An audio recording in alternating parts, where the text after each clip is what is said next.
اصل ڈگری الہی ڈگری ہے.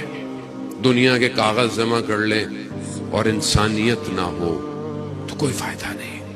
آج دنیا میں کتنے بڑے بڑے پی ایچ ڈی اسکالر، وہ شخص جس نے ایٹم بم بنایا، وہ خود اپنے ذہنی مریض ہونے کی وجہ سے، یہ اوپن ہائمر آج کل آئی بھی ہوئی ہے، کیا کہتا ہے، یعنی اس لیول پر انسان چلا جاتا ہے، کیا کہتا ہے کہ میں اب موت ہوں. جب اس نے ایٹم بم بنایا تو کہتا ہے کہ میں موت ہوں، میں موت لے کر آؤں گا.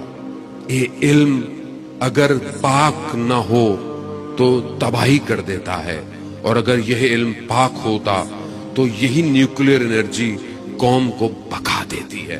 تو بس یاد رکھیے گا، اگر آپ کے قلوب پاک ہیں تو آپ معاشرے کی بھی بقا ہیں، اسلام کی بھی بقا ہیں. اور اگر یہ پاک نہیں تو پھر انا للہ و انا الیہ راجعون. بہت